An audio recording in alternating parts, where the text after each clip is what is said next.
Hello everyone, welcome back to my channel. আমি তন্দ্রা চক্রবর্তী।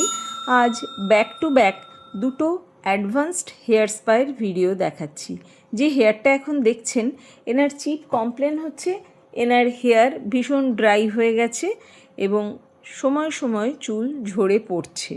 তো উনি চাইছেন একটা সফট হয়ে যায় যাতে হেয়ারটা, কিন্তু কোনো স্ট্রেট লুক উনি চাইছেন না, তাই আমরা ওনাকে শিয়া হেয়ার স্পা রেকমেন্ড করেছি। দ্বিতীয় যে হেয়ারটা দেখছেন, ইনি আমার কাছে মাস চারেক আগে এসেছিলেন।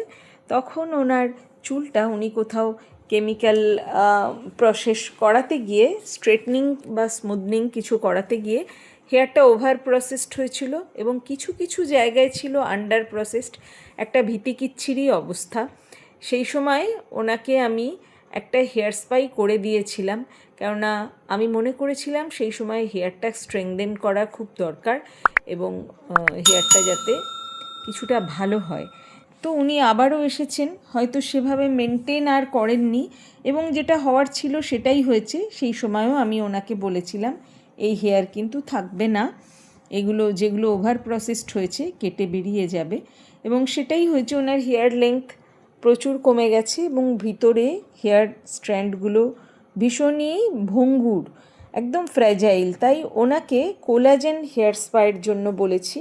উনি আর এই মুহূর্তে ন্যানো বা বোটক্স কিছু করাতে চাইছেন না, যার জন্য কোলাজেন হেয়ার স্পার কথা বলেছি, যেখানে আমরা হেয়ারে একটা কোলাজেন ফিলার দিয়ে দেব স্ট্র্যান্ডগুলোয়, যাতে কি না হেয়ারটা একটু শক্ত হয় এবং ওই ভঙ্গুর ভাবটা কমে যায়।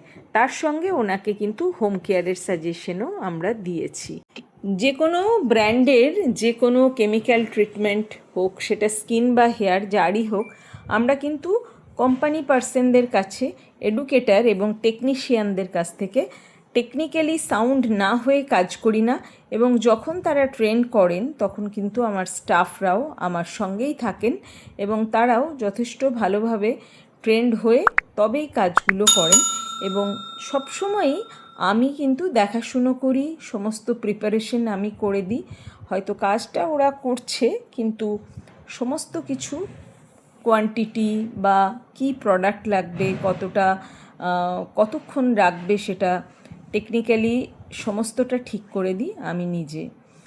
ফার্স্ট যিনি শিয়া সফট হেয়ার স্পা করেছিলেন, তার কিন্তু হেয়ার স্পা কমপ্লিট হয়ে গেছে, ডান। এখন আমরা কোল্ড এয়ার দিয়ে ওনার হেয়ারটা কিন্তু ড্রাই করে দিচ্ছি। দেখুন লুকটা আগের থেকে, ওপর থেকে তো মনে হচ্ছে বেশ ভালো। এবার ওনাকে জিজ্ঞাসা করি। এইগুলো যদিও ছবি দেখে কিছু বোঝা যাবে না, কতটা লং লাস্টিং হবে সেটা দেখার। তুমি হাত দাও, এবার হেয়ারে ফিল করো। সত্যি অনেকটাই সফট হয়ে গেছে। ভালো লাগছে তো ফিল করে? দেখবে এটা দীর্ঘদিন থাকবে, ঠিক আছে? তুমি এটা একটু মেনটেন করো, অনেক দিন থাকবে। এই জন্য এটাকে পার্মানেন্ট হেয়ার স্পা বলে। 3 মাস মতন খুব ভালো থাকবে, দেখো একদম সফট থাকবে। এবার দেখুন ড্যামেজ হেয়ারে ওনাদের বাজেট অ্যাকর্ডিং আমি কোলাজেন হেয়ার স্পা সাজেস্ট করেছিলাম। আমরা তো ফিল করছি, দেখতে পাচ্ছি, আপনারা ছবিতে কতটা বুঝতে পারছেন জানি না, তবে হেয়ার কিন্তু অনেকটাই রিভাইভ হয়ে গেছে। ভিডিও ভালো লাগলে লাইক, কমেন্ট, শেয়ার করে আমাদের সঙ্গে থাকবেন। আমাদের ইউটিউব চ্যানেল তন্দ্রাস সাজাবো যতনে কাটোয়া সাবস্ক্রাইব করে বেল বাটন অল করে দেবেন। আমাদের ইনস্টাগ্রাম হ্যান্ডেল টিচক্রবর্তী1, আমাদের ফেসবুক প্রোফাইল সাজাবো যতনে কাটোয়া, আর আমাদের page Tandra's makeup designing and beauty শ্যালো কাটোয়াতেও আপনারা ফলো করতে পারেন। প্রত্যেক ভিডিওর নিচে আমাদের ওয়েবসাইটের লিঙ্ক দেওয়া থাকে, ক্লিক করলে আপনারা কিন্তু বিশদে জানতে পারবেন। আপনাদের আজকের ভিডিও কেমন লাগলো জানাতে ভুলবেন না, আপনাদের কমেন্ট অত্যন্ত মূল্যবান। সবাই ভালো থাকবেন। ভিডিও শেষ পর্যন্ত দেখার জন্য সকলকে অনেক অনেক ধন্যবাদ।